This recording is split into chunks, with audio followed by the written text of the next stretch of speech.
प्रत्येक चीज़ की एक एक्सपायरी डेट होती है, एक फटीग का समय होता है जब चीज़ें थकती हैं, कमज़ोर पड़ती हैं, टूट कर बिखर जाती हैं। यानी सबका एक निश्चित समय अवधि होता है। Britain, great Britain, global power, super power, पूरे दुनिया पर लगभग 2 शताब्दियों तक उसका राज था। उसके साम्राज्य में कभी सूरज अस्त नहीं होता था, लेकिन उसका भी एक समय था। 1939 में जब सेकेंड वर्ल्ड वॉर हुआ और 6 साल तक उसको विश्व युद्ध में लड़ना पड़ा, खासतौर से जर्मनी से लड़ना पड़ा, कमजोर होता गया, टूट गया। जीत जरूर हुई। जब 2 पहलवान लड़ते हैं तो एक की जीत भले होती है, लेकिन थकते दोनों हैं। ग्रेट ब्रिटेन इतना थका कि दुनिया से अपनी बोरिया बिस्तर को समेट करके वापस गया।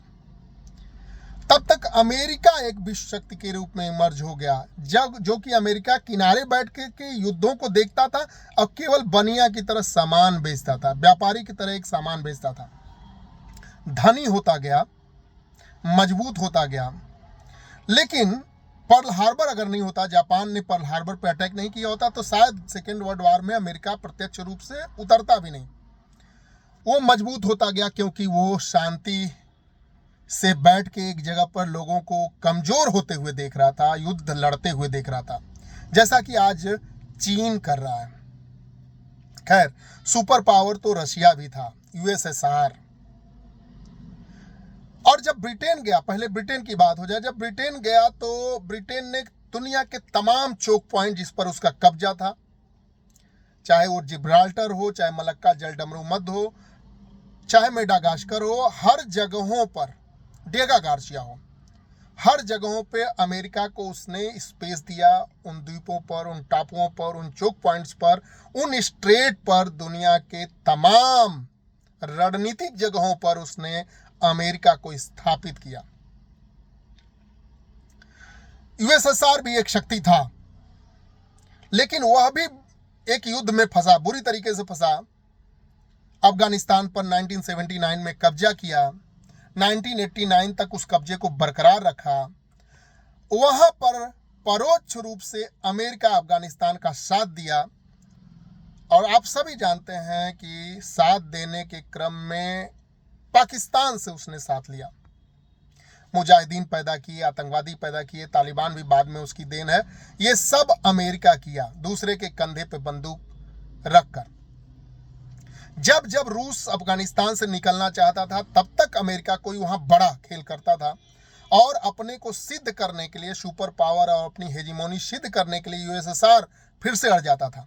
और अफगानिस्तान को सोचा कि चारों खाने चित्त कर दें, उसको हार मनवा लें, तभी जाएं। और इस क्रम में 10 साल लगा, और आप जानते हैं कि 89 में गया और 91 तक, यानी 2 साल तक सरवाइव किया, और यूएसएसआर 15 भागों में खंडित हो गया। यानी वो भी एक सुपर पावर ध्वस्त हो गया। जैसे 1945 तक आते आते ब्रिटेन एक सुपर पावर के रूप में नहीं रहा, उसी तरह 1991 तक यूएसएसआर भी सुपर पावर नहीं रहा। अब 100 साल से, 1 शताब्दी से अमेरिका सुपर पावर बना हुआ है। लेकिन मैं बोला हूं कि हर चीज की एक एक्सपायरी डेट होती है, तो शायद इसकी एक्सपायरी डेट आ गई है। ईरान में जिस तरह से महीने भर से ज्यादा युद्ध में वो उलझा रहा और सबका आनंद चुपचाप चीन बैठकर देखता रहा। चीन में एक कहावत भी है, पहाड़ी पे बैठिए और 2 शेरों की जंग को देखिए, उससे बड़ा आनंद कोई नहीं है। और अंत में जाइए और निर्णय आप करिए। तो निर्णायक विक्ट्री चीन की हुई है। चीन जानते हैं ईरान से भी तेल ले रहा है, रूस से भी तेल रहा है। इन परिस्थितियों में भी उसकी इकोनॉमी ठीक चल रही है, और तेल ऑयल डिप्लोमेसी भी उसकी ठीक चल रही है, और दुनिया में बैलेंसिंग उसका जो अप्रोच है वो भी ठीक हद तक चल रहा है। तो चीन अभी मर्ज करने के कगार पे है, और अमेरिका एक्सपायर होने की तरफ है।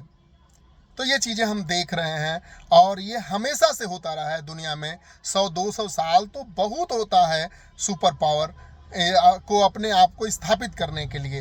अब उस जरूरी है कि कोई विस्थापित करे और कोई रिप्लेस करके खुद उस सिंहासन पे आरूढ़ हो। ये हमेशा से हो।